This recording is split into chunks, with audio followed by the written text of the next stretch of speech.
chapitre 6. Jean chapitre 6.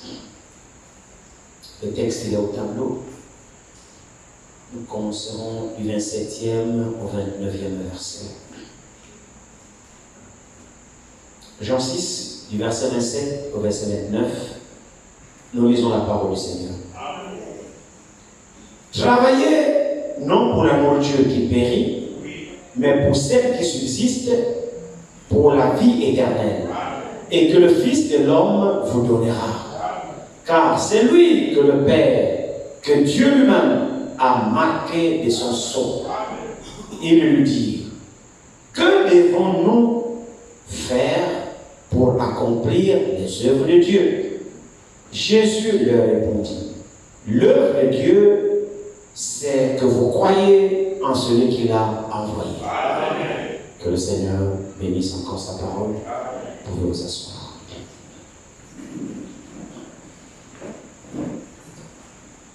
Nous allons voir ce qu'on a bien voulu intituler.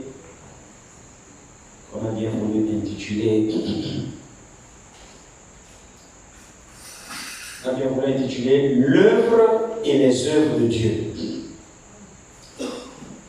Si vous prêtez attention, tout cela figure dans le texte qu'on vient de lire.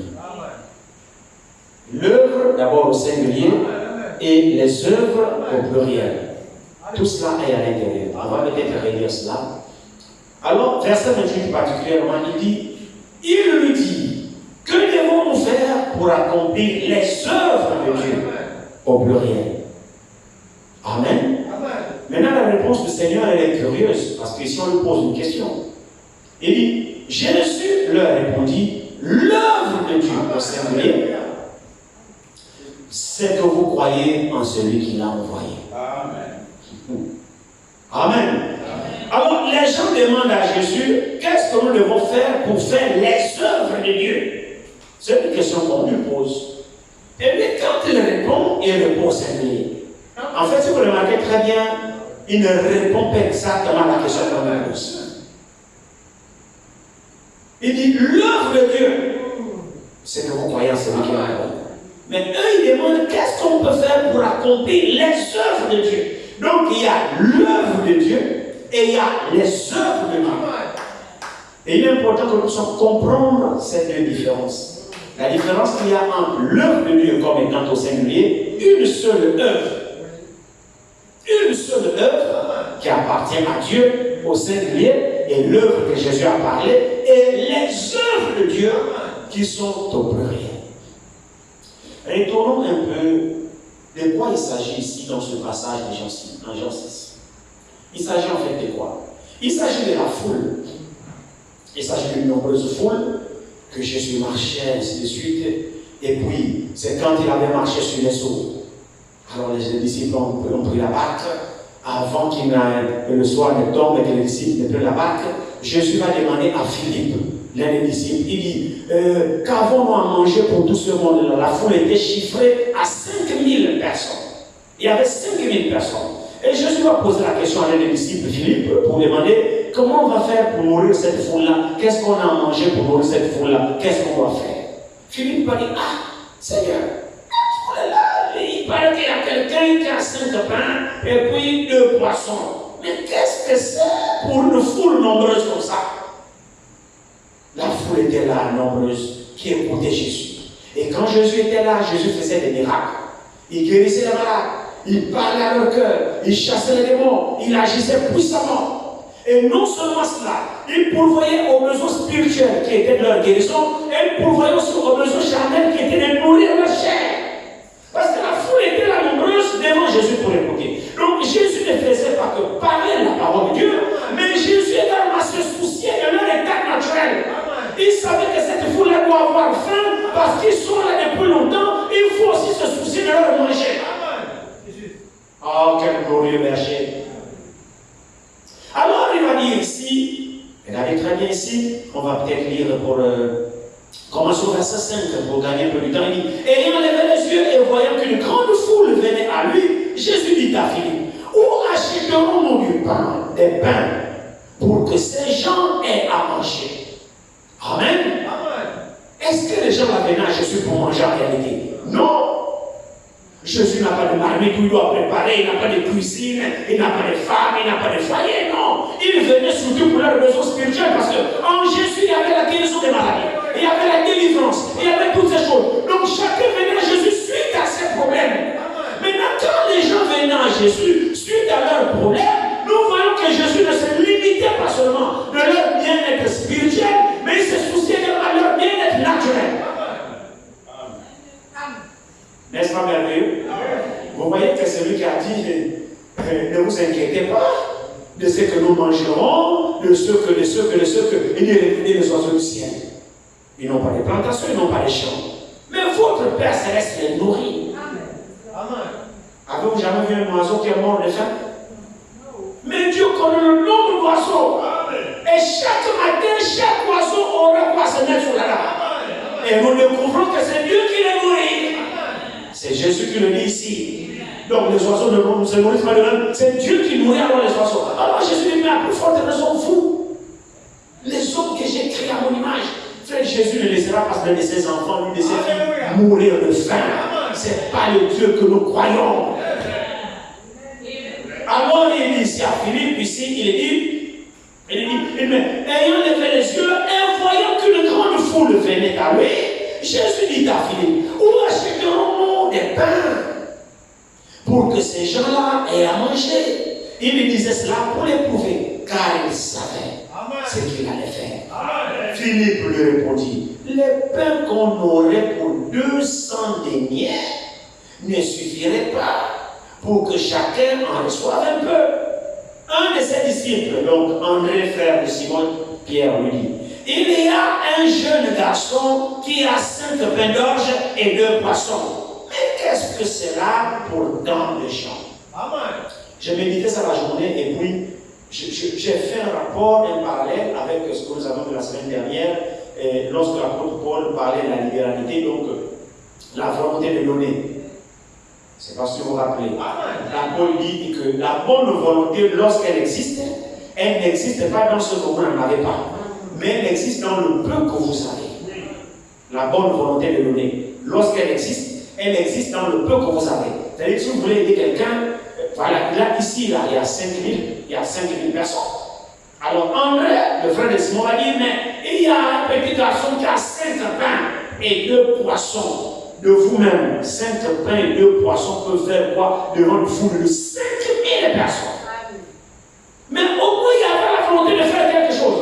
Ils ont déclaré le peu qu'ils avaient. Et c'est sur la base de ce peu que Jésus a multiplié. Donc le peu que vous avez, mettez ça à la disposition du Seigneur. C'est ce peu-là qu'il prendra pour multiplier. Ne dites pas que non, je n'ai que 5 pains. Imaginez-vous, celui qui avait 5 pains, il cache ça. Parce qu'il voit d'abord la grandeur de la foule. Il dit non, 5 pains, là, c'est rien du tout. Ça ne représente rien, non, je ne peux pas faire. Non, c'est comme un bien-aimé qui a un problème de 100 000. Toi, tu n'as pas 100 000, tu n'as que 5 000. Ne cache pas les 5 000 pour dire non, comme il a un problème de 100 000, je n'ai pas 100 000, je n'ai que 5 000, c'est rien. Non, donne les 5 000 que tu as. Parce que c'est tout ce que tu as. Amen. C'est juste. C'est ça que vous suivez. Amen. Alors, les 5 pains, on va dire, bon, il y a un petit garçon ici qui a, il paraît, il a 5 pains, 2 poissons, tout ça, ça signifie quoi? Ça signifie quoi? Il dit ici, pour tant de gens. Verset 10, Jésus dit, faites-les asseoir. Amen. Il y avait dans ce lieu beaucoup d'hommes. Ils s'assirent donc au nombre d'environ 5000 hommes. Jésus prit le pain, vous voyez, le peu qu'on a donné, le peu qu'il y avait, donnez le peu là à Jésus. Amen. Jésus prit les pains, rendit grâce, c'est-à-dire il a béni, il a prié. Amen. Il a remercié le Seigneur pour les 5 pains qu'il y avait. Il a rendu grâce et les distribua à ceux qui étaient assis. Il leur donna de même des poissons, autant qu'ils en voulurent. Amen. Si ce n'est pas un miracle, ça, je ne sais pas ce que c'est. Lorsqu'ils furent rassasiés, il dit à ses disciples, vous voyez, ne jetez pas la nourriture. Ne jetez pas la nourriture. Lorsqu'il fut rassasié, il dit à ses disciples, ramassez les morceaux qui restent, afin rien ne se perde. Or, nous ici, on prend, on jette, on n'a pas mangé, on a l'abondance, on jette. Ne jetez pas. On ne jette pas la nourriture. Il y en a qui n'en ont pas.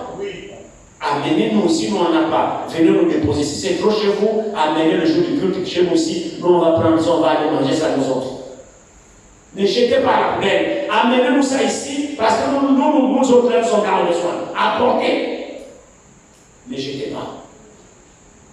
Alors, il dit ici, lorsqu'il fut rassasié, il dit à ses disciples, ramassez les morceaux qui restent, afin que rien ne se perde. Et ils ramassèrent donc, et ils remplirent 12 paniers avec les morceaux qui restaient, des 5 pains d'orge, après que tous eurent mangé. Ces gens ayant vu le miracle que Jésus avait fait, disaient, celui-ci est vraiment le prophète qui doit venir dans le monde. Amen. Amen. Amen. Amen. Alors il dit ici, et Jésus, sachant qu'ils allaient venir l'enlever pour le faire roi, se retira de nouveau de la montagne lui seul. Donc voilà le contexte de l'histoire. Il a fait ce miracle, il a multiplié les pains de 5 pains, il a nourri 5000 hommes. De 2 poissons, il a nourri 5000 hommes. Et il y a eu un reste qui s'emportait 12 paniers. Alors devant cette puissance-là, le peuple était émerveillé. Non. Lui là, c'était un libérateur. C'est une action, c'est une action salutaire. Alors nous avons voulu le prendre pour lui faire roi. Que non, lui si c'est vraiment le roi que nous attendons. Jésus le sachant, il est parti sur la montagne. Parce que ce n'était pas l'heure qu'il soit roi. Ce n'était pas encore le moment. Il est parti. Alors, les disciples ont pris une barque. Ils sont allés du côté de Tibériade. Jésus n'a pas embarqué avec eux. Alors, Jésus maintenant les a suivis en marchant sur les eaux. Et la foule a remarqué que lorsque les disciples ont embarqué, Jésus n'était pas dans la barque. Les disciples sont partis dans la barque. Jésus était sur la montagne. Alors, ici, la suite du passage, ici, on va sauter pour gagner rapidement le temps. Cette façon, on pourra terminer ça ce soir. On verra comment le Seigneur conduira. Il dit, la foule était restée de l'autre côté de la mer, avait remarqué qu'il ne se trouvait là qu'une seule barque. Et que Jésus n'était pas monté dans cette barque avec ses disciples, mais qu'il était parti seul. Le lendemain, comme l'autre barque était arrivée de Tibériade, près du lieu où ils avaient mangé le pain après que le Seigneur lui ait rendu grâce, les gens de la foule, ayant vu que ni Jésus ni ses disciples n'étaient là, montèrent eux-mêmes dans des barques et allèrent à Capernaum à la recherche de Jésus. Et l'ayant trouvé au-delà de la mer, ils lui dirent, Rabbi, quand est-ce que tu es venu ici? Jésus leur répondit. La réponse du Seigneur, c'est qu'il voit dans le cœur. Il connaissait les motivations de la foule. La foule est allée à la recherche de Jésus. Jésus est Dieu. Il connaît les motivations de la foule. Et il va répondre selon ce qui est dans le cœur de la foule. Il dit, et l'ayant trouvé au-delà de la mer, sur le verset 5, il lui dit, Rabbi, quand est-ce que tu es venu ici? Jésus lui répondit, en vérité, je vous le dis, vous me cherchez, non pas parce que vous avez vu des miracles. Jésus a fait des miracles, non? Votre attention, s'il vous plaît. Non pas parce que vous avez des miracles, mais parce que vous avez mangé des pains et que vous avez été rassasiés. Jésus voyait que leur motivation, ce n'était pas les miracles que Jésus faisait qui ont touché leur cœur et ils vont suivre Jésus. Mais c'est parce que, en fait, Jésus a satisfait leur chair. Et là, ils ont trouvé un moyen. On a quelqu'un qui nous nourrit désormais gratuitement. On n'a plus besoin de faire le marché. On n'a plus besoin. Non. Si on a qu'à coller le wagon partout, Jésus parle parce qu'on constate qu'il nous nourrit. Jésus voyait effectivement ce qui était dans le cœur. Ce n'était pas le miracle que Jésus faisait qui les attirait vers Jésus. Si c'était les miracles, il devait se convertir. Mais c'était la nourriture qui les intéressait. C'est Jésus qui dit, il a décidé. Jésus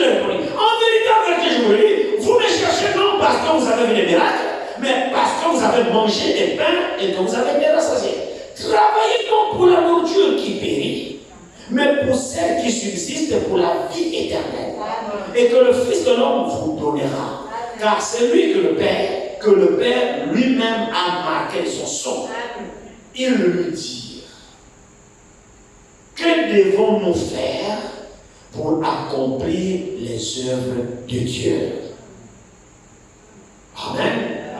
Question. Parce qu'ils ont vu dans Jésus la manifestation des œuvres qu'il accomplissait. Ils voyaient la vie de Jésus. Il y avait des miracles dans la vie de Jésus. Il y avait des choses que Jésus accomplissait, que seul lui seul accomplissait. Et ils reconnaissaient que ces œuvres-là, seul Dieu, parce que souvenez-vous, ils ont dit, personne ne peut faire les œuvres que tu fais si Dieu est avec lui. Donc Jésus accomplissait beaucoup d'œuvres. Et les gens observaient cela. Alors ils ont posé la question à Jésus, qu'est-ce que nous devons faire à nos termes pour faire comme toi? Parce que toi, nous voyons au travers de toi que toi tu fais les œuvres de Dieu au pluriel. Qu'est-ce qu'il faut que nous puissions faire pour que nous puissions aussi être capables de faire les mêmes œuvres que toi tu fais au pluriel? Maintenant, Jésus va répondre au verset 29. Jésus leur répondit, l'œuvre de Dieu, ce n'est pas les œuvres de Dieu, non. Jésus corrige leur question. Alléluia. Jésus corrige leur question. Il dit l'œuvre de Dieu. Quand ils veulent le moyen d'expliquer comment il faut faire pour faire les œuvres de Dieu. Maintenant Jésus corrige, il dit non, l'œuvre de Dieu. En d'autres termes, si vous voulez faire les œuvres de Dieu au pluriel, faites d'abord l'œuvre de Dieu au singulier. Il dit ici, il dit, Jésus leur répondit, l'œuvre de Dieu, c'est que vous croyez en celui qui l'a envoyé. Là, ça les a désaxés. Ils n'ont rien compris, alors le débat s'enclenche. Écoutez le verset 30. Quel miracle fais-tu donc? Lui dire, afin que nous voyions et que nous croyons en toi. Que fais-tu? Ils ont même oublié qu'il a multiplié les pains. Ils ont oublié que les pains qu'il les a donnés étaient le fruit d'un miracle. Ils se sont seulement contentés de manger, mais ils ne savent pas comment Jésus a fait pour leur donner ce pain et ce poisson. Simplement pourquoi? Parce qu'ils ne croyaient pas. Alors c'est pourquoi Jésus leur dit, ne mettez pas la charrue avant les bœufs. Ils veulent comment faire pour faire les œuvres de Dieu. Vous ne pourriez jamais faire les œuvres de Dieu si l'œuvre de Dieu n'est pas encore faite en vous. Il faut d'abord que l'œuvre de Dieu soit faite en vous. Maintenant, une fois l'œuvre de Dieu est faite en vous, alors l'œuvre de Dieu en vous pourra être capable de faire les œuvres de Dieu. Donc, personne, Jésus répondait ici à leur question pour dire, vous ne pouvez pas faire ce que je fais, à moins que vous nous croyez d'abord à moi. Donc, l'œuvre de Dieu, c'est croire à celui qui l'a envoyé. C'est lui en vous qui vous rendra capable de faire ce que je fais. Et c'est là où toute la problématique aujourd'hui. Nous voulons faire les œuvres de Dieu avant que Dieu n'ait fait son œuvre à nous. C'est pas possible. Il n'y aura que les limitations. Il n'y aura que les fabrications. Oh, Dieu a une œuvre. Vous savez, lorsque nous retournons d'abord rapidement au commencement, prenons la Genèse.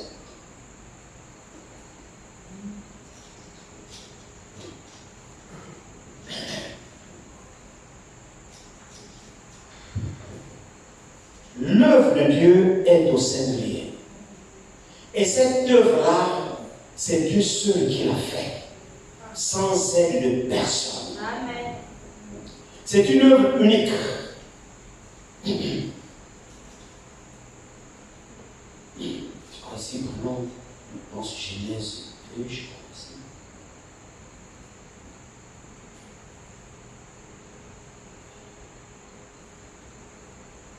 Je crois Genèse 2, je pense.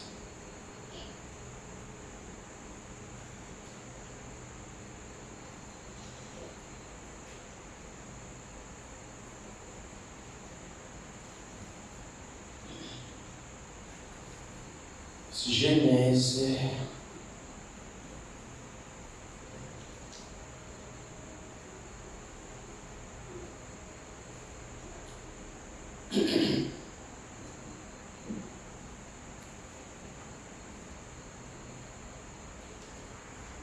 Premier verset. Il dit, ainsi furent achevés les cieux et la terre et toute leur armée. Dieu acheva au 7e jour son œuvre. Amen. Si vous remarquez très bien ici, c'est au singulier. Amen. Amen. Il acheva ainsi son œuvre qu'il avait faite et il se reposa au 7e jour de toute son œuvre qu'il avait faite. Amen.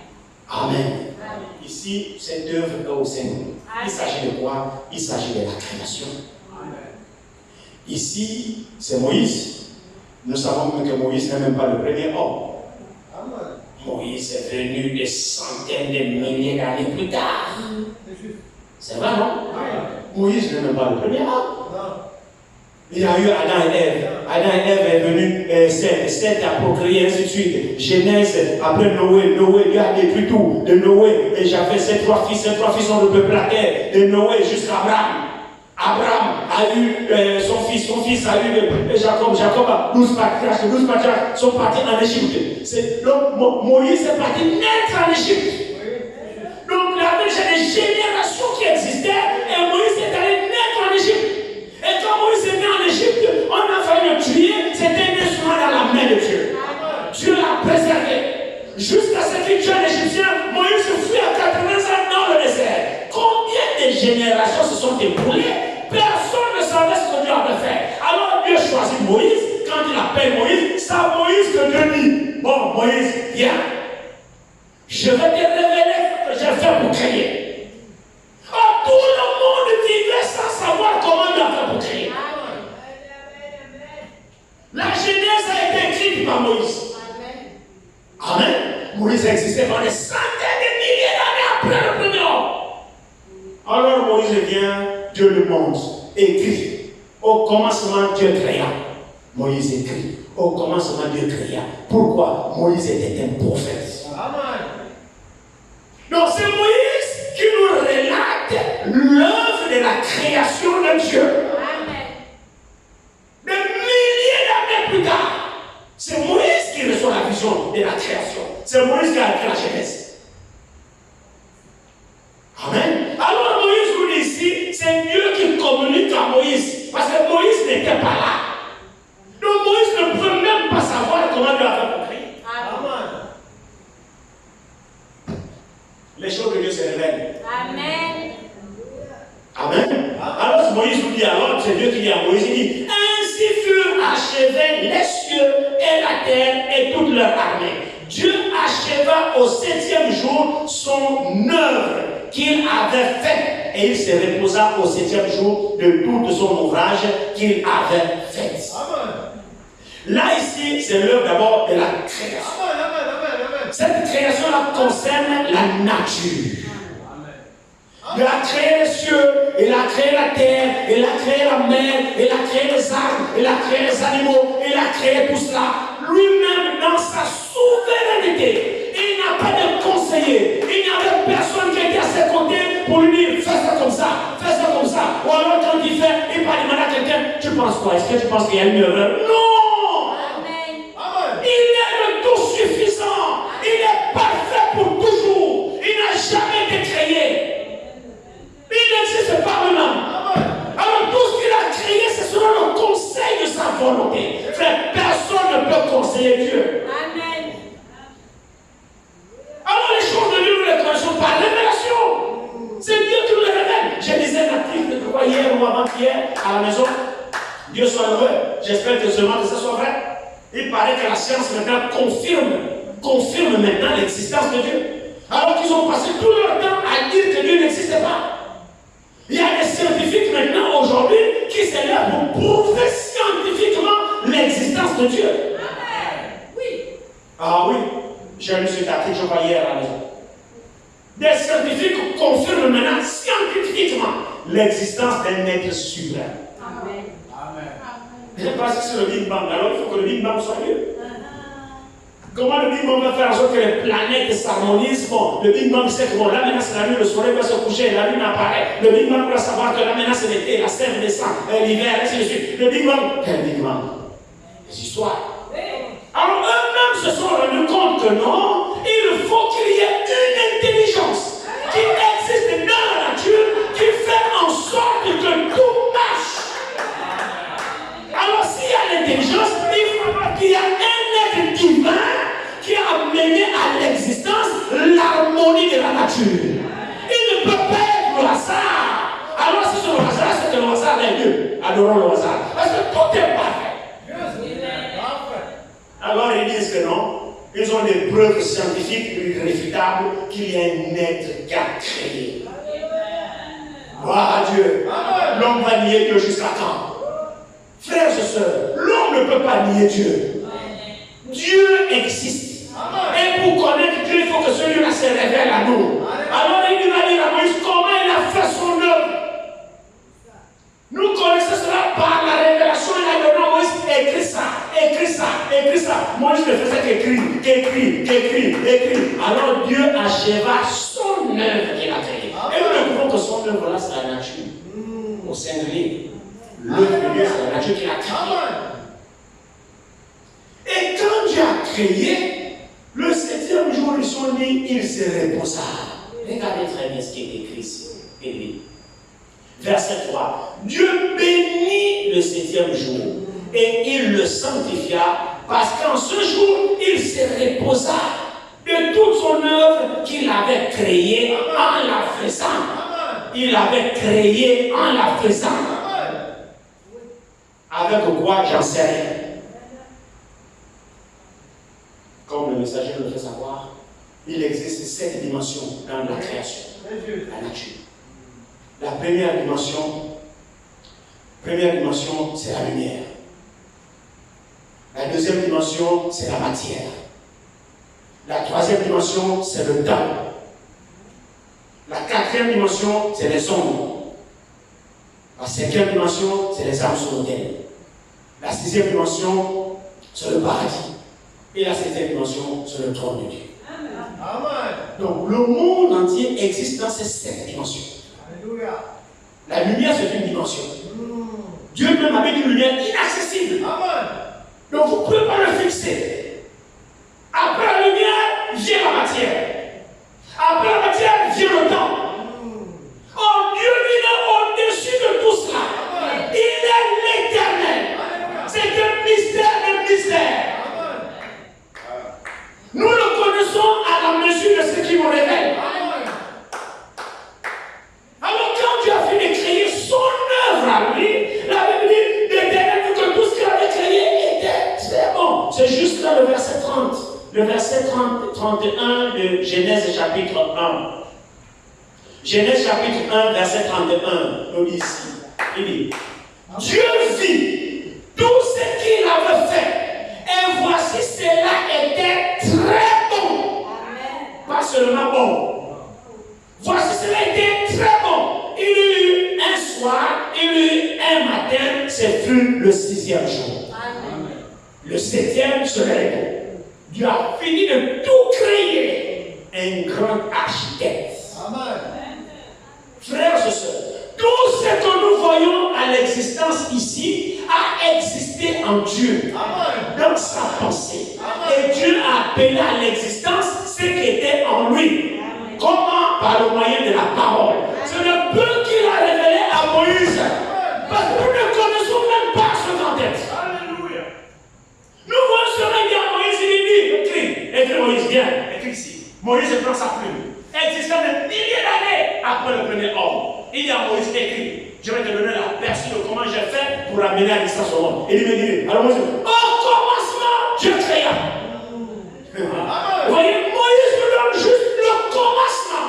Donc nous sommes là où, dans la 3e dimension qui est le temps. Oh, Dieu est avant le temps. Il est l'éternel. Là-bas, Moïse ne connaît pas. Il dit seulement Moïse, viens, prends ta plume. Écris. On commence Qui sait? Alléluia. Personne ne sait. Mon frère, ma soeur, adorons Dieu sur les proportions de ce qu'il nous a révélé. N'inventons rien, n'ajoutons rien, ne fabriquons rien, ne créons rien. Il n'y a rien à créer. L'homme, savons que l'homme ne crée pas. Non, l'homme ne crée pas. Tout ce que l'homme prend pour faire ses inventions, c'est la création de Dieu. Même les minéraux, Dieu, c'est Dieu qui a créé. On découvre le manganèse, l'uranium, qui a mis ça là ce soir. C'est Dieu. L'homme prend seulement, il fabrique ce qu'il fabrique. L'homme ne crée rien. L'homme trouve ce que Dieu a créé et à part de ça, il pervertit. Le créateur de toutes choses, c'est Dieu. Il a créé des visibles et des invisibles. Donc, vous voyez, il y a une dimension que nous ne percevons pas, qui est la 4e dimension. Or, les choses existent dans la 4e dimension, mais c'est invisible à l'œil nu. Il y a des hommes qui circulent là, mais vous ne le voyez pas à l'œil nu. Ça, c'est la 4e dimension. Donc, il y a des choses qui existent dans la 4e dimension, mais que le physique ne peut pas voir. Mais tout ça, ça a été créé dans la Bible, l'invisible et les invisibles. Tout a été créé par Dieu et pour Dieu seul. Il est le créateur de tout ce qui existe. Considérez combien il est grand. Et que nous devons vraiment le craindre. Les ondes que nous avons aujourd'hui, c'est la 4e dimension. La science, ça sera exploitée pour nous balancer la télé. Dans cette salle, vous voyez, il y a des images qui circulent. Mais vous ne pouvez pas les voir. Ça a l'air des caméras qu'on capte ces images. La télé prend ces images là-haut. C'est dans les ondes. C'est les ondes de la 4e dimension. La radio, les téléphones, tout ça, c'est ça la 4e dimension. Vous appelez, vous composez un numéro là. Ça part sur aux États-Unis. Ça passe paquet chez nous pour arriver aux États-Unis. Hein? Ça a pris quelle route? C'est les ondes. C'est invisible à l'œil. Oh, mais ça existe. Amen. Alors Dieu a créé effectivement toutes ces choses-là. Il a terminé son œuvre à le 7e jour, il s'est reposé de toute son œuvre. Et il dit lui-même que voici ce que l'Éternel a créé, tout était très bon. Quand Dieu dit très bon, il n'y a personne qui vient dire qu'il y a l'erreur. Amen. Et Dieu s'est reposé. Amen. Amen. Dieu s'est reposé au 7e jour de toute son œuvre qu'il avait faite. Tout était complet. Maintenant, pendant le repos de Dieu, l'ennemi est venu. Là, nous sommes à Genèse 3. L'ennemi vient à partir du même verset. Le serpent était le plus rusé de tous les animaux des champs que l'Éternel Dieu avait fait. Il dit à la femme, Dieu a dit derrière, m'a dit, vous ne mangerez pas de tous les arbres du jardin.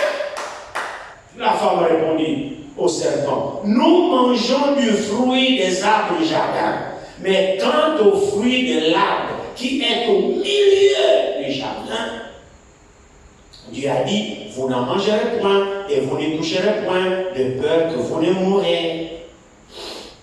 Amen. Alors le serpent dit à la femme, vous ne mourrez point. En d'autres termes, c'est que Dieu a dit, tu mens. Dieu a dit, il ment. Parce que Dieu a dit, le jour où tu en mangeras, tu mourras. Le serpent vient, il dit à la femme, non, vous ne mourrez point. En d'autres termes, Dieu ment. Dieu ment, vous ne mourrez point. Et c'est ça le vrai problème aujourd'hui. C'est ça le vrai problème aujourd'hui. Le problème, c'est juste la foi. La foi, c'est l'action de croire à ce que Dieu dit. Et c'est là où se trouve tout le problème des hommes aujourd'hui. L'homme aime douter de Dieu. Amen. Plutôt que de croire en Dieu. La femme, regardez très bien, la femme avait été instruite. Amen. Que Dieu a dit. Amen. L'arbre de la connaissance du bien et du mal, vous ne toucherez point, vous ne mangerez point, sinon vous mourrez. Amen. C'est la parole infaillible de Dieu. Amen. Alors quelqu'un d'autre vient contredire cette parole. La femme croit. Et c'est ça l'homme. Amen. L'homme a du plaisir à goûter la parole de Dieu. Amen. L'homme a du plaisir de ne pas se soumettre à la parole de Dieu. L'homme trouve facile la désobéissance que l'obéissance. Amen.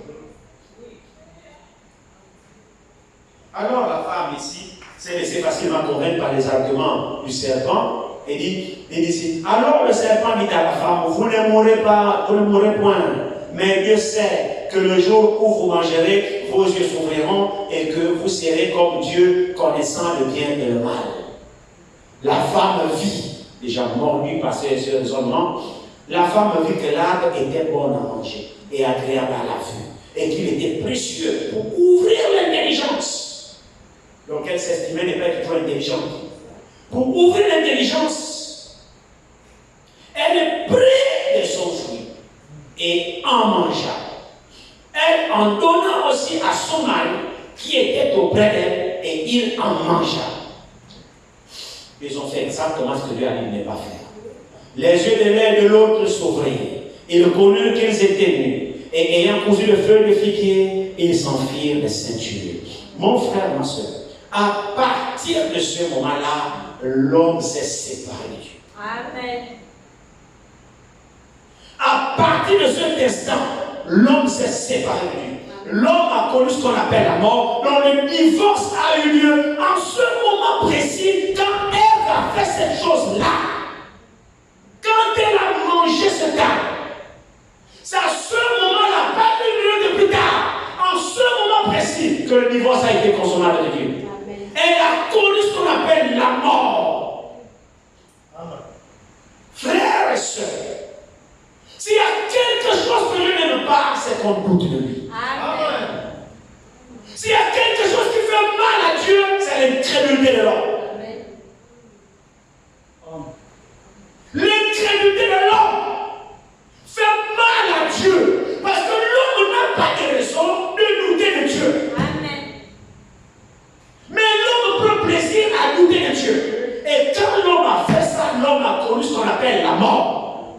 Et qu'est-ce qui s'est passé? Le verset chapitre 2, la Bible dit Dieu était en repos. Dieu s'était déjà reposé de son œuvre qu'il avait faite. L'homme était parfait, tout était très bien.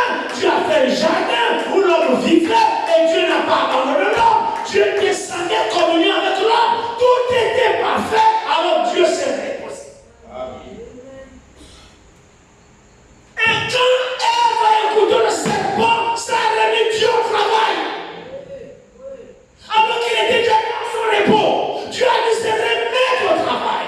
Pourquoi? Pour ramener l'homme auprès de lui. Amen. Et ce chantier-là, Dieu l'a jusqu'à ce soir. Amen.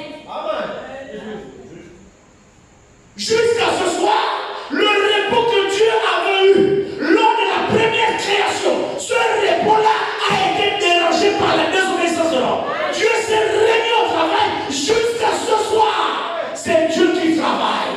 Le plus grand chantier de Dieu, c'est de rétablir l'homme avec lui-même.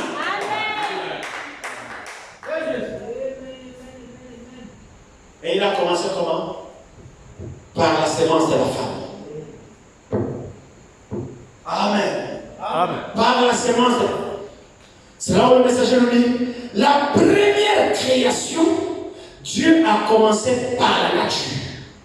Amen. Pour terminer avec l'homme.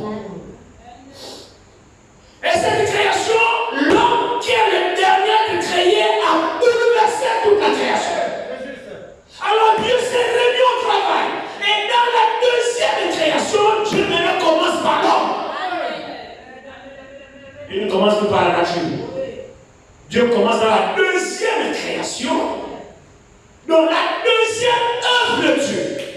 La première œuvre de Dieu a été traversée par l'homme. La deuxième œuvre de Dieu, c'est l'œuvre maintenant de restaurer l'homme. D'abord en premier avant la nature. Quand l'homme sera restauré, parce que Dieu a compris que la nature qu'il avait créée qui était parfaite, qui vivait en harmonie, et il crée l'homme en dernier et il donne la nature sous la domination de l'homme. L'homme qu'il a créé en dernier, à qui il a soumis la nature, c'est l'homme là même qui a résiste avant lui. Dieu dit, bon, très bien, je change. Le renégat dans tout ça, c'est l'homme. Donc, mon chantier, c'est d'abord de restaurer l'homme. Et après, une fois l'homme sera restauré, la nature sera aussi restaurée. Amen. Parce que la nature ne dérange pas la nature. Amen. Celui qui dérange l'homme, la nature, c'est l'homme. Et jusqu'à ce soir, le chantier de Dieu, c'est sur l'homme. Amen. Amen. Alors l'œuvre de Dieu, Dieu est obligé de refaire l'œuvre. C'est juste. La première création, l'homme l'a bousillé. Alors Dieu est obligé de refaire un nouveau travail. Amen.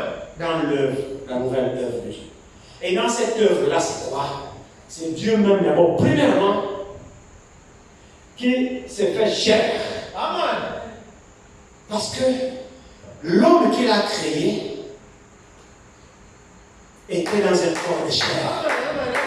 Et dans ce corps de chair, l'homme a connu ce qu'on appelle la tentation. L'homme a rencontré Satan dans un corps de chair. Et dans un corps de chair, la première rencontre physique entre le diable et l'homme dans un corps de chair, l'homme a été vaincu. Amen. Ouais. Alors Dieu a compris que l'homme n'a pas de force devant Satan ici. Amen. Alors Dieu va dire, maintenant je descends. Il faut que je descende dans le corps semblable à celui de l'homme. Amen. Pour que moi-même physiquement, j'aille affronter physiquement l'adversaire qui a vaincu l'homme. C'est ça le deuxième chantier de Dieu. Je vais aller physiquement dans un corps de chair, rencontrer l'adversaire physique qui a vaincu l'homme physiquement. Parce que je dois le vaincre physiquement. Dans le même corps que l'homme est tombé, afin de racheter l'homme, lui redonner de la force pour qu'il puisse de nouveau vaincre son même adversaire dans le corps physique. Amen.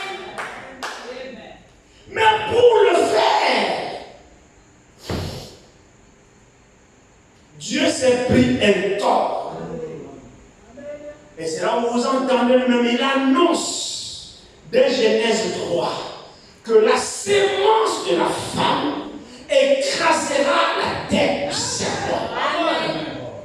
Lui-même, il annonce. Or, nous savons que la femme n'a pas de sémence. La femme, elle est porteuse de la sémence.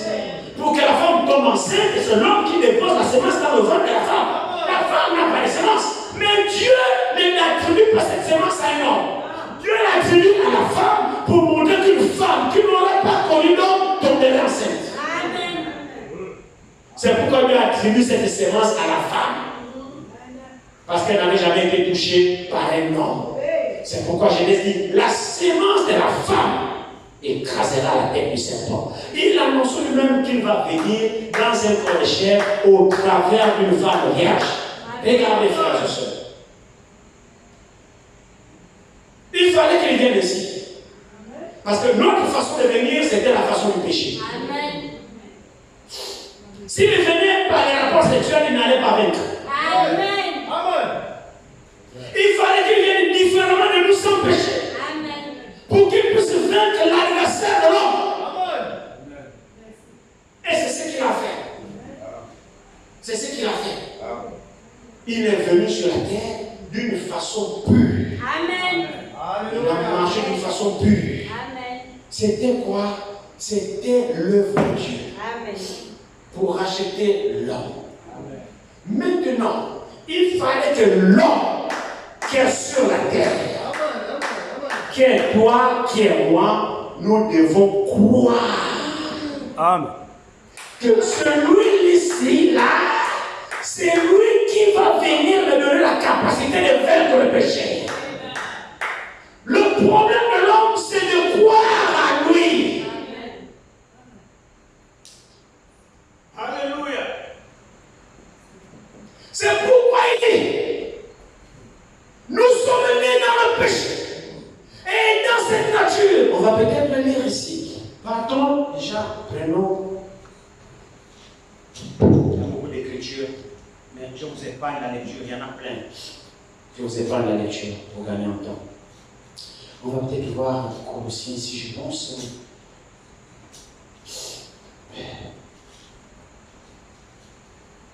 Dans peut-être Éphésiens, je pense. Regardez ce qu'Éphésiens nous dit ici. Éphésiens nous dit ici, il dit, prenons Éphésiens chapitre 2 ici. Éphésiens chapitre 2 nous dit ici, commençons au premier verset. Vous étiez morts par vos offenses et par vos péchés, dans lesquels vous marchiez autrefois, selon le train de ce monde, selon le prince de la puissance de l'air, de l'esprit qui agit maintenant dans les fils de la rébellion.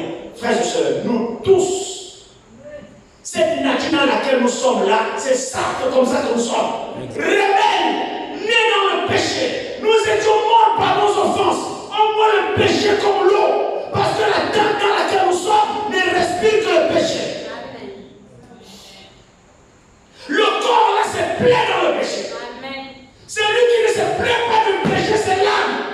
Mais la chair dans laquelle nous sommes se réjouit du péché. Elle aime ça. Alors c'est pourquoi la Bible dit ici, vous étiez morts par vos offenses et par vos péchés, dans lesquels vous marchiez autrefois, selon le train de ce monde, selon le prince de puissance de l'air, de l'esprit qui agit maintenant les fils de la rébellion. Nous tous aussi, nous étions de leur nombre. Amen. Nous tous. Amen. Il n'y a personne qui va mentir ici. Amen. Nous tous. Amen. Frère, tu ne peux pas t'exempter de l'œuvre de Dieu. Amen. L'œuvre de Dieu concerne tout le monde. Amen. Il est ici. Regardez ici. Nous tous, nous étions dans le monde. Et nous vivions autrefois selon les convoitises de notre chair, accomplissant les volontés de la chair. Et nos pensées, nous étions par nature les enfants de colère, comme les autres. Amen. Voilà la nature de l'homme. Qui peut dire c'est faux? Qui peut lever le bras pour dire qu'il ne se retrouve pas là-dedans?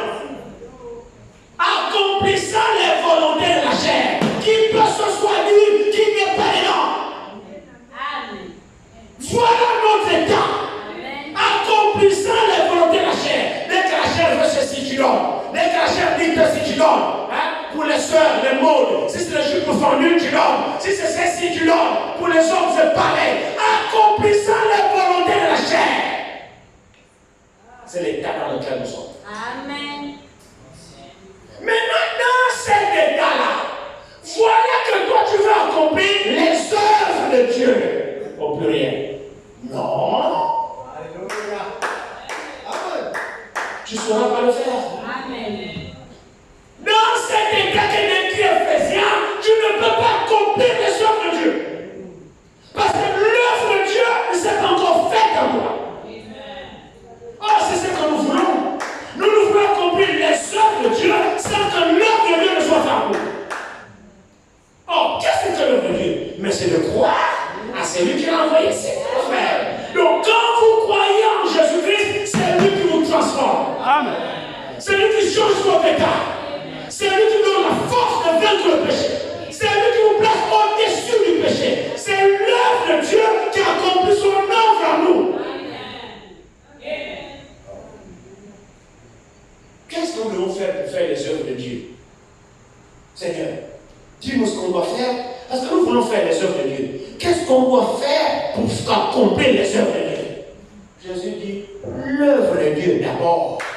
Ne mettez pas la chair avant les œuvres. L'œuvre de Dieu au sein de Dieu, c'est de croire d'abord à celui qui l'a envoyé. Et celui-là qui vous rendra capable d'accomplir maintenant les œuvres de Dieu comme vous le voyez faire. Si l'œuvre de Dieu ne sait pas faire vous, vous ne pouvez pas faire les œuvres de Dieu. C'est pas possible. Dans Jean 14, 12, il dit, en vérité, je vous le dis. C'est lui qui croit en moi. C'est vrai, non? C'est quoi l'œuvre de Dieu? C'est que vous croyez en celui qui l'a envoyé. Alors, je dis, celui qui croit en moi fera les œuvres que je fais. Ne mettons pas la charrue avant les bœufs. croyons d'abord à l'œuvre de Dieu. Alléluia. Et c'est quoi le péché? Mais c'est le fait de ne pas croire. Mon frère, ma soeur, le messager nous dit que le péché d'Adam et Ève, Jésus a réglé les pendules à zéro. Oh, Dieu ne nous jugera plus aujourd'hui à cause de la désobéissance d'Adam et Ève. La désobéissance d'Adam et Ève a agi jusqu'à Jean. Quand Jésus est rentré en scène, il a porté la malédiction. Amen. D'Adam et Ève. Le péché d'Adam et Ève, Jésus a payé à la croix. Est-ce que l'église est là? La malédiction qui s'est posée sur Adam et Ève. Le jour où tu en mangeras, tu mourras. Quand Jésus est venu à la croix, il est mort pour cette parole. Le jour où tu mangeras, tu mourras. Jésus a dit, bon, je meurs à leur place, à cette parole. Il est ressuscité. Maintenant, si tu crois en lui, tu ne mourras plus. Ce qui a été dit à Adam et Ève n'a plus de fait sur toi si tu crois en Jésus-Christ. Donc aujourd'hui, si on va en enfer, ce n'est pas comme Adam et Ève. C'est parce que tu ne veux pas croire à l'œuvre de Dieu. L'œuvre de Dieu, c'est la parole. L'œuvre de Dieu, c'est Jésus-Christ qui te parle. Quand il te parle, ne fais pas ça, obéis. Ne fais pas ça, obéis. Quand tu n'obéis pas, eh bien, la mort est sur toi.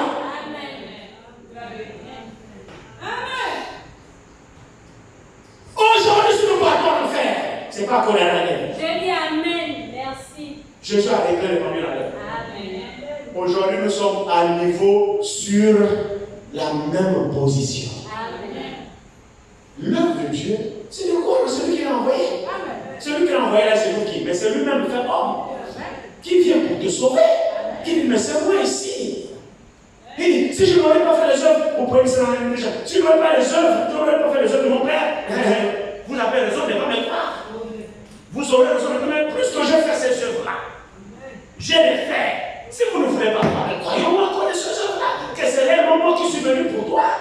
Donc c'est lui qui me reçoit à la vie éternelle. Amen. Mon frère, ma soeur, comment peux-tu accomplir les œuvres de Dieu alors que tu refuses l'œuvre de Dieu? La deuxième œuvre de Dieu, après la première œuvre de la création, la deuxième œuvre de Dieu, c'était l'œuvre de rachat des hommes. Amen.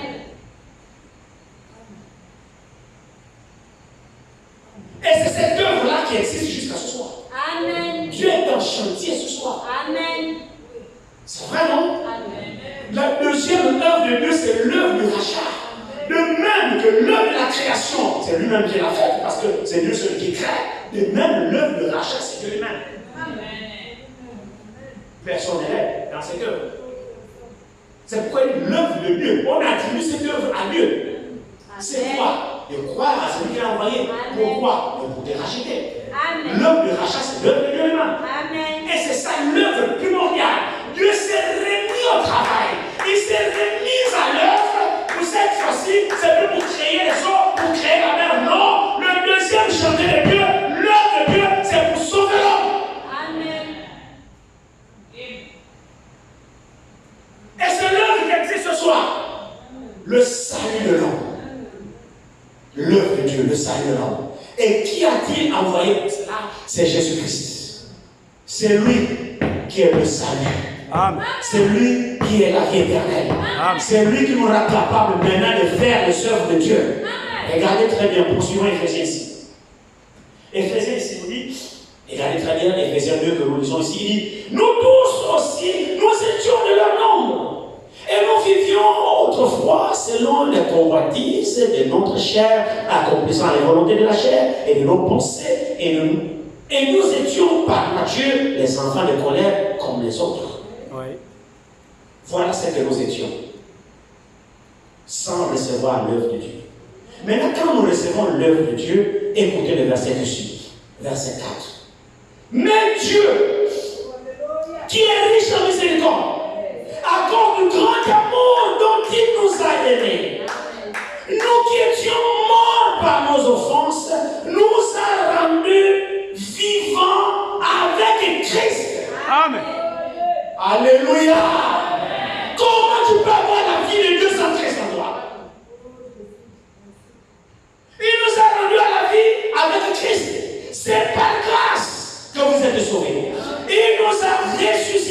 ensemble. Et nous a fait asseoir ensemble dans les lieux célestes en Christ. Amen. Afin de montrer dans les siècles à venir l'infinie richesse de sa grâce par sa bonté envers nous en Jésus-Christ. Car c'est par la grâce que vous êtes sauvés. Alléluia. Attention, il faudrait croire à ce salut-là. Vous êtes sauvés par grâce. La grâce veut dire gratuite. Quand on gracie quelqu'un, il n'a rien mérité. En réalité, il est condamné. Et puis la terre décrète, tu es gracié. Tu ne t'attendais même pas ça. C'est ça la grâce. Mais il faudrait-il que je l'accepte. Comme ce que fait Madame donne cette histoire de ce jeune soldat. À l'époque, le président américain Abraham Lincoln. Ce jeune soldat, c'était un chrétien. Il n'avait jamais tué, il n'avait jamais rien fait. Il était enrôlé dans l'armée américaine. Alors il est allé au front, il a entendu le coup de fusil, il a eu peur. Il a déserté le champ. Or, la désertion, pour les militaires, c'est une faute lourde. Tu ne dois pas déserter. Oui. Ah, il a déserté. Alors cela a valu la condamnation à mort. Il n'y avait rien à faire, on l'a condamné à mort. On l'a mis en prison. La date de l'exécution était programmée. Et les gens qui le connaissaient sont allés chez Abraham Lincoln, qui était un président chrétien des États-Unis. Et fait, mon ami, les États-Unis n'ont jamais eu un président comme Abraham Lincoln. C'était le meilleur président que les États-Unis ont eu. Un chrétien croyant. Alors, ces conseillers ont plaidé le cas de ce jeune garçon. Monsieur le Président, il ne voulait pas faire cela. C'était un chrétien, c'est un jeune recrue. Il a eu simplement peur et il est parti. C'est quelqu'un de bien, c'est un chrétien. Il ne voulait pas faire cela. Le président a combattu. Il a dit, ok, d'accord. Sur lui, il n'était pas à son bureau. Là, on a plaidé pour la cause, il n'était pas à son bureau. Il avait juste un bout de papier là, avec lui. Il a écrit un mot, il dit, tel soldat nommé tel. Moi, Abraham Lincoln, président des États-Unis, je le gracie. Et il a signé. Il a donné le papier et on est allé donner aux prisonniers. Ah, on a obtenu ta grâce, monsieur le président. Tu es gracié, tu sors. Le prisonnier prend le papier, il regarde. C'est un bout de papier insignifiant. Il n'a même pas en tête présidence des États-Unis, son excellence, il n'y a rien. C'est un bout de papier insignifiant sur lequel le président a écrit, il a signé. Il a dit, vous vous moquez de moi? Si c'est le président, il peut avoir dès la présentation, ça, caché. Il dit non, on l'a trouvé, il n'avait pas tout ça. C'est lui, il sort. Il dit, on moquait, moi, il a pris le papier, la français l'a jeté. Il foutait de ma gueule. Le lendemain, on l'a exécuté et c'est parvenu au président Abraham Lincoln. Il dit, mais je vais faire quoi? La grâce n'est grâce que celui qui la reçoit comme grâce. Il a été gracié, mais il n'a pas grâce de grâce. Il n'a pas accepté, il a été condamné. Ce n'est pas ma faute. Donc, quand vous faites grâce, vous devez l'accepter. Si vous ne l'acceptez plus, la grâce n'est plus grâce. Donc, la grâce n'est grâce que pour celui qui la reçoit comme grâce. C'est là où tu vas bénéficier de la grâce. Ne foule pas la grâce de Dieu au pied. Or, la Bible dit ici que nous avons été sauvés gratuitement par grâce, il dit ici. Car c'est par grâce que vous êtes sauvés par le moyen de la foi. En d'autres termes, comme j'aime toujours l'illustrer, la grâce est là, suspendue. Là où il y a la lumière, c'est là où il y a la grâce. C'est pour toi la grâce. Tu vas voir qu'elle est haute. Tu ne peux pas l'attraper.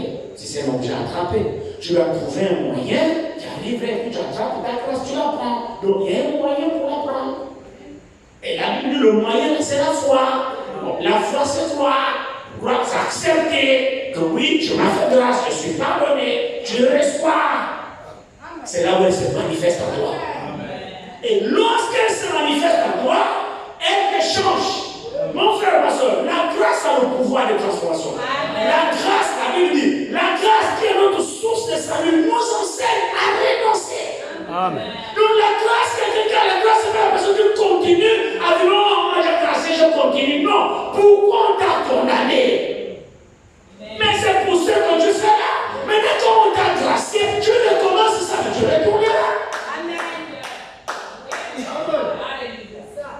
Est-ce que c'est parce qu'on dit t'a gracié que tu continues à braquer, on va me dérailler là?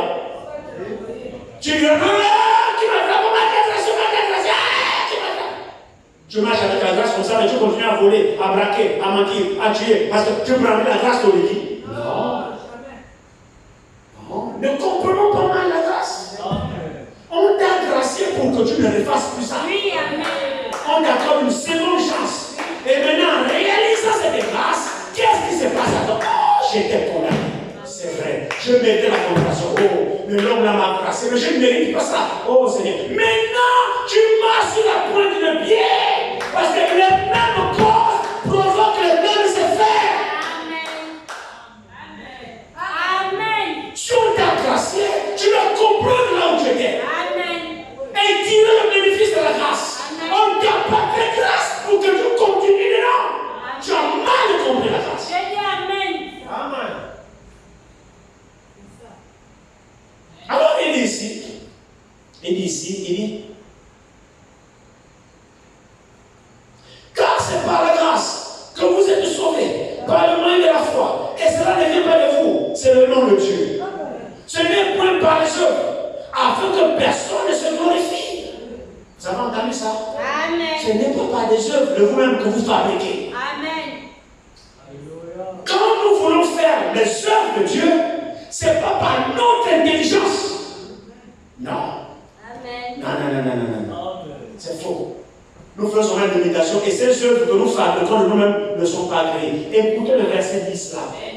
Juste le verset 10 d'Éphésiens 2:10. Regardez ce qui est écrit ici. Le verset 10, il dit, car nous sommes son œuvre, ou alors son ouvrage. Amen. Ça veut dire que Dieu nous fabrique. Dieu nous élabore. Amen. Dites Amen. Nous sommes son ouvrage. Amen. Ça veut dire que Dieu travaille sur Oui, nous. amen. Parce que nous étions tombés. Et Amen. maintenant, quand il vient dans la chair, il nous prend, il nous élabore. Dieu fait le travail dans l'homme. Nous sommes son ouvrage. Amen. Dieu est en train d'œuvrer au-dedans de nous. Amen. S'engageant dans une transformation. Sortir tout ce qui est mauvais. Sortir tout ce qui est de la chair. Dieu opère les changements. Nous sommes son ouvrage. Dieu est en train de travailler avec nous. Pourquoi tu t'en mets ici? Oui. Au travers de la prédication, Dieu est en train de te recréer. Oh, dis amen à ça. Dieu sait le au travail. Dieu ne modifie pas. Dieu n'améliore. Non. Dieu crée nouveau. Dieu s'est révélé au chantier. Et nous sommes son ouvrage en Christ. Donc en Christ, Dieu nous crée à nouveau. Les choses anciennes sont passées. Il ne s'agit pas de l'amélioration. Non. Il s'agit de créer un nouvel homme. Tout pour nous est nouveau. Oh. Tout pour nous est nouveau en Christ. Alors la Bible dit ici, il dit, car nous sommes son ouvrage, ayant été créés. C'est l'église avec moi. Ayant été créés en Jésus-Christ. Donc en Christ, Dieu nous crée à nouveau. Le vieil homme, il ne s'agit pas de changer les outres. Les vieilles outres, non. Dieu crée une nouvelle outre. Dieu crée un nouveau cœur. Dieu crée un nouvel esprit. Dieu crée une nouvelle pensée. Dieu crée tout. Alors nous devons une nouvelle création. En Christ Jésus, dans la deuxième œuvre, Dieu recrée l'homme. Alléluia. C'est ça l'œuvre de Dieu. Maintenant, quand ce homme est créé à nouveau en Christ, écoutez la suite du verset. Il dit, car nous sommes son ouvrage, ayant été créés en Jésus-Christ. Pourquoi? Pour des bonnes œuvres que Dieu a prédestinées d'avance, afin que nous les pratiquions. Alors la réponse à la foule là-bas, l'œuvre de Dieu, si vous voulez faire les œuvres de Dieu, soyez d'abord créés en Christ. Et maintenant, les œuvres de Dieu que vous voyez Jésus faire là, vous les feriez. Parce qu'en fait, lorsque vous êtes créés en Christ, les œuvres ont été déjà prédestinées. Donc, la nouvelle création, Christ a déjà les œuvres prévues pour elle. Vous ne fabriquez plus rien.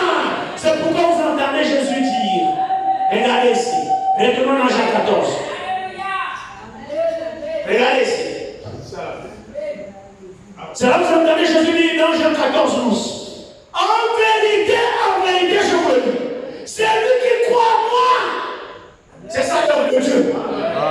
Alléluia. C'est lui qui croit en moi. Il dit, fera aussi les œuvres, non, plus rien. Multiplier les pains, marcher sur les eaux, chasser les démons, guérir les malades, les œuvres de Dieu. Si tu crois en lui, tu feras maintenant ces œuvres-là. Parce que ces œuvres ont été prédestinées pour la nouvelle création de Christ de pratiquer cela. On ne fabrique pas ça. Non.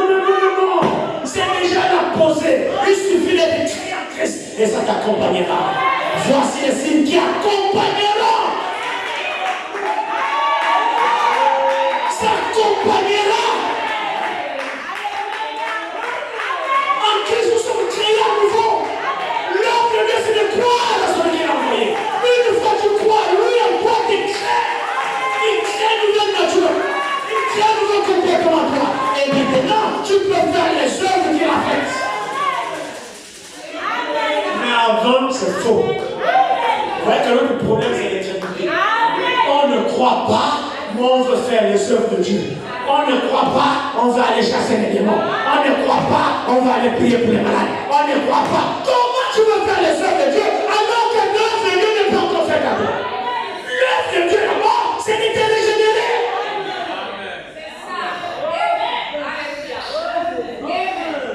L'œuvre de Dieu, c'est que Dieu veut, c'est de te régénérer.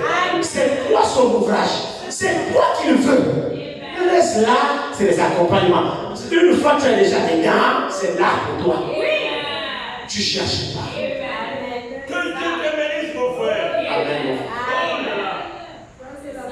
C'est ça. L'œuvre de Dieu, c'est de croire en celui qui est envoyé. Tous ces résumes-là. Si vous ne croyez pas, alors vous ne faites pas l'œuvre de Dieu. Et c'est là où vous entendez le prophète dire, il y a beaucoup d'incrédules qui prêchent. Ils ne croient pas, mais ils parlent de Dieu. Ils ne croient pas, mais comment c'est qu'ils ne croient pas? Mais c'est parce que, frère, vous ne pouvez pas croire. Et votre vie contraire à ce que vous confessez. La foi et l'obéissance marchent ensemble. Le signe que vous croyez, c'est quand vous vous soumettez. Mais ça aussi, c'est la vérité. Arrêtons de dire que nous croyons alors que notre vie est au nord. Non, on ne croit pas. L'œuvre de Dieu, qu'est-ce que Dieu attend? Dieu a envoyé son Fils dans le monde. Ce n'est pas pour juger le monde, mais c'est pour que le monde soit sauvé. C'est vrai, non? Nous avons vu ces titres des quatre fils ici, non? Nous avons vu les titres qu'il est venu avec. Il est venu avec les titres des quatre fils. Fils d'Abraham, fils de David, fils de l'homme, fils de Dieu. Et nous avons vu que dans le nom de chaque fils est rattaché une fonction. C'est vrai, non? En tant que fils d'Abraham, il est l'héritier de la promesse. En tant que fils de David, il est l'héritier du roi, il est le roi. En tant que fils de Dieu, il est le sauveur du monde. Et en tant que fils de l'homme, il est prophète. Tout ça, c'est concentré en lui. Alors on doit le recevoir. Il est celui qui parle. L'œuvre de Dieu. Dieu est en train de nous faire. Au travers de la prédication, c'est comme ça que Dieu crée une nouvelle œuvre. C'est pourquoi ce n'est pas des jeux quand on vient ici, on vient écouter quelqu'un raconter. Frère, c'est faux. C'est faux. C'est comme ça que Dieu crée en nous. La nouvelle création, c'est à partir de la parole. Le plus grand miracle, c'est que Dieu se voit dans un homme. Et au travers de l'homme, il vous crée. Il t'amène à ça.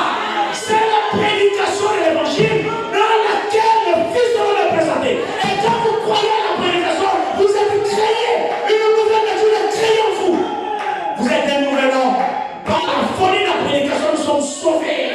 Dieu crée une nouvelle nature, un nouvel homme par la prédication de la parole. C'est pourquoi la parole doit le point de vue. C'est plus le temps, comme disait, c'est plus le temps où en fait nous devons parler de Dieu. Non, ce temps est passé. C'est le temps où Dieu lui-même doit parler de lui-même à son peuple. On ne parle plus de Dieu, non, c'est Dieu lui-même qui parle. C'est prédit, si vous entendez ma voix, il faut qu'il parle. Comment allez-vous entendre la voix? Non. Mais il n'a pas dit, si vous entendez aujourd'hui, si vous entendez la voix du prédicateur, je vous entendez la voix du pasteur, je vous entendez la voix du prophète. C'est pas écrit comme ça dans ma Bible. Il a dit, aujourd'hui, si vous entendez sa voix, la mission au cœur, alors il faut qu'il parle. Mais quelle voix que vous entendez, mon frère et ma soeur? La voix de Dieu a toujours été sa parole. Quand la parole parle, alors c'est Dieu lui-même qui parle. C'est vrai. Et l'homme de Dieu, c'est que tu crois. Crois s'accepter.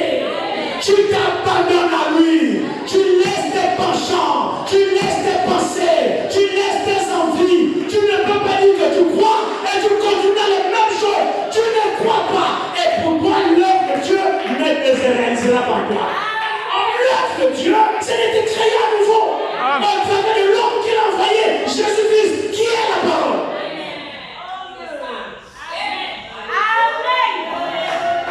Voilà, et puis Ephésiens 2 là, après nous avons Ephésiens 4, terminons Ephésiens. Il dit ici, nous avions lu ici, il dit, car nous sommes son ouvrage, ayant été créés en Jésus-Christ pour les bonnes œuvres que Dieu a préparées d'avance afin que nous puissions les pratiquer. Afin que nous les pratiquions. C'est pourquoi, vous autrefois, païens dans la chair, appelés incirconcis par ce qu'on appelle circoncis, et qui le sont en la chair par la main de l'homme. Souvenez-vous que vous étiez en ce temps-là sans Christ, privés du droit de cité en Israël, étrangers aux alliances de la promesse, sans espérance et sans Dieu dans le monde. C'est ce que nous étions.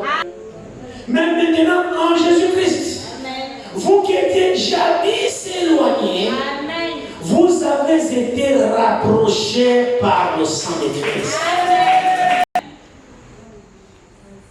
Alors il dit ici, il dit, car il est notre Père.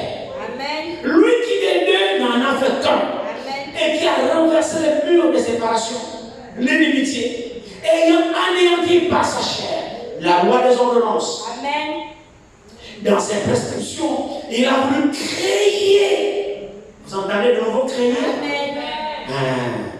Pas arranger, pas dépanner, pas remplacer une pièce. Il dit créer. Quand on crée, tout est nouveau. Il n'y a pas une trace de l'ancien là. Il n'y a pas d'amen là. Il a voulu créer en lui-même, avec les deux, un seul homme vieux. Un seul homme nouveau. Amen. Frère, c'est vrai. Si nous avons reçu l'homme de Galilée, tout est mouvant. Nouvelle façon de parler. Amen. Nouvelle façon de penser. Nouvelle façon de voir. Nouvelle façon de se comporter. Tout est nouveau. En fait, on est nouveau homme. Elle dit, en établissant la paix et les réconcilier avec Dieu, l'un et l'autre en un seul corps par la croix, en détruisant par elle l'inimitié. C'est ce qu'il a fait à Golgotha. Maintenant, une fois c'est fait, le verset 17 dit, il est venu annoncer la paix à vous qui êtes loin ce soir. Votre attention. Il a envoyé quelqu'un pour venir annoncer cette nouvelle. La Bible dit, il est venu annoncer. Lui-même, il est venu annoncer. Que voici ce que j'ai fait. Pour toi, l'acceptes-tu? Pour l'éternité. Maintenant, c'est toi qui vois. Mais il t'a quand même annoncé ce qu'il a fait.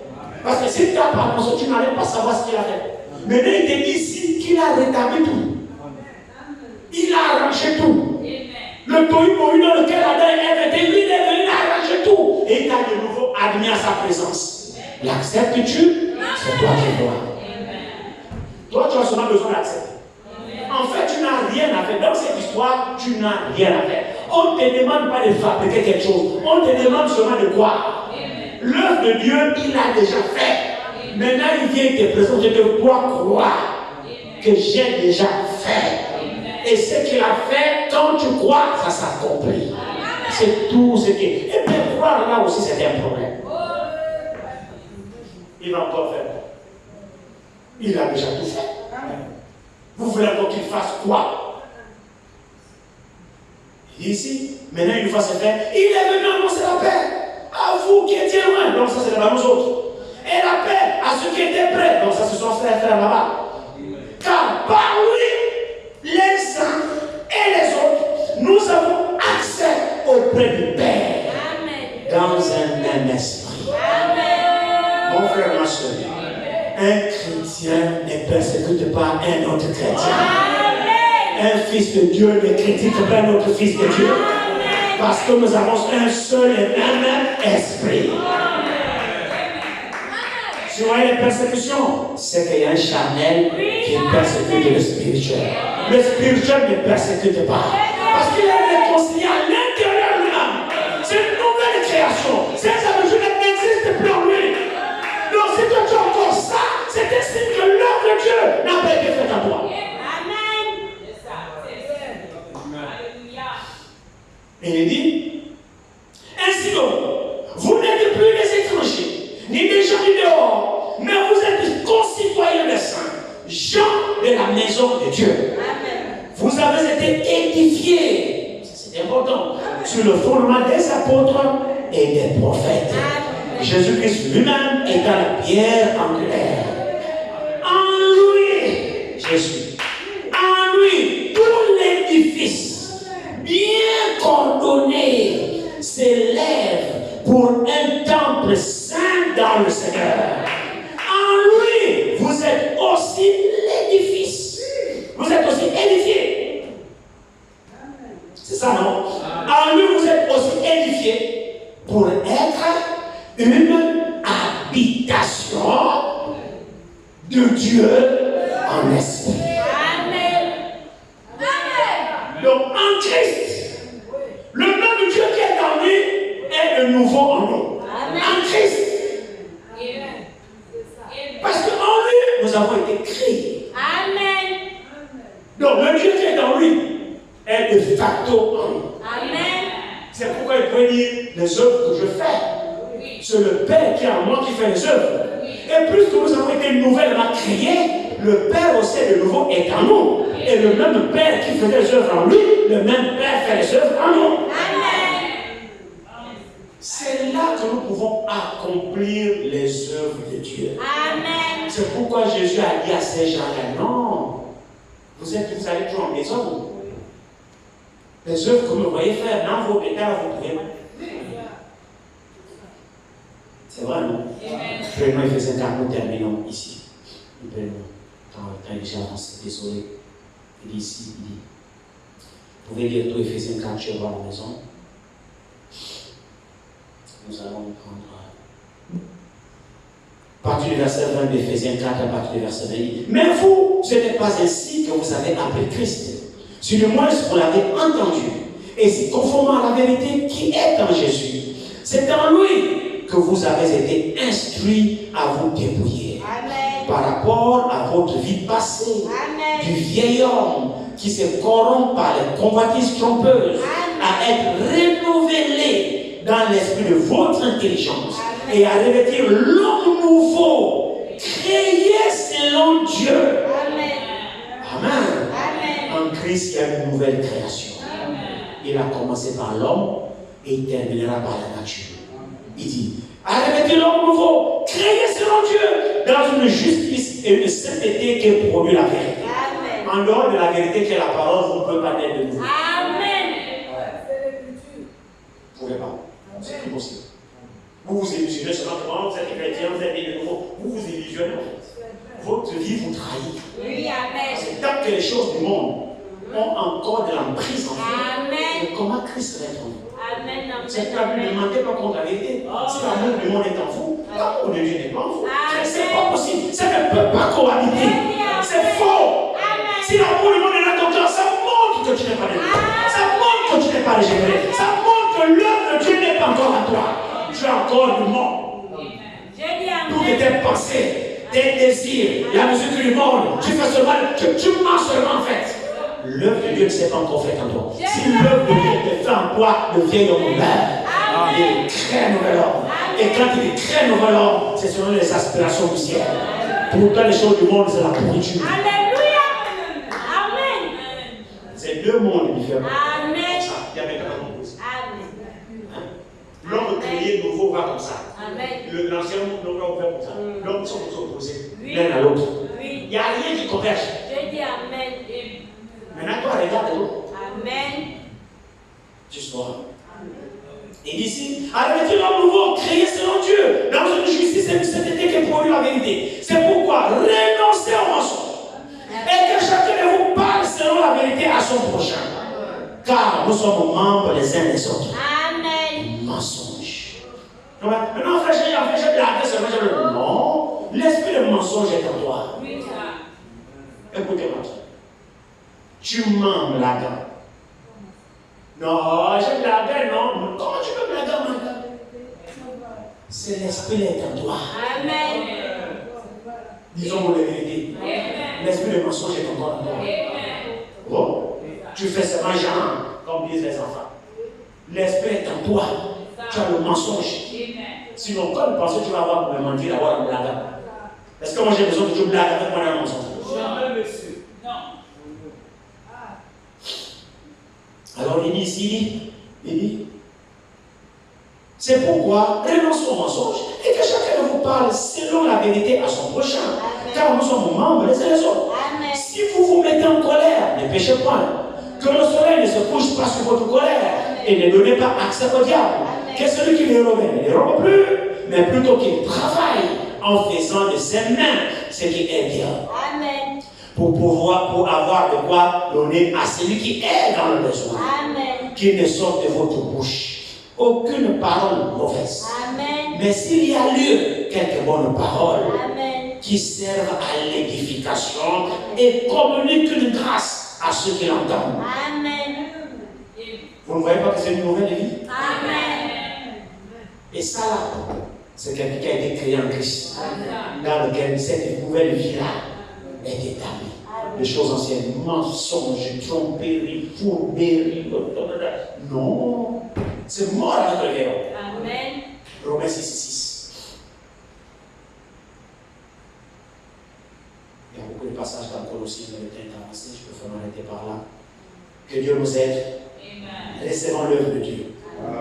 L'œuvre de Dieu, c'est de croire en celui qui l'a envoyé. Et lorsque nous le recevons, alors une nouvelle œuvre de Dieu. Nous devenons nous-mêmes l'œuvre de Dieu. Amen. Quand nous croyons à l'œuvre de Dieu, nous devenons nous-mêmes l'œuvre de Dieu. Amen. Et là, dans Romains 14, alors, Paul dit, ne détruis pas l'œuvre de Dieu. Amen. À cause du manger de l'aliment, des aliments, des viandes et tout ça. Paul met en garde. Ne détruis pas l'œuvre de Dieu. Là, il ne parle plus du soleil, de la lune, non. Là, il parle de toi qui a été déjà transformé. Il parle de la sœur, du frère qui a été transformé. À ne pas détruire l'œuvre de Dieu. En Christ, nous sommes l'œuvre de Dieu. Amen. Amen. Amen. Si nous le recevons, alors l'œuvre de Dieu se fera en nous. Amen. Et quand l'œuvre de Dieu est faite en nous, c'est tout naturellement que les œuvres de Dieu nous accompagnent. Amen. Sans ça, il n'y a rien à faire. Que Dieu vous bénisse. Amen.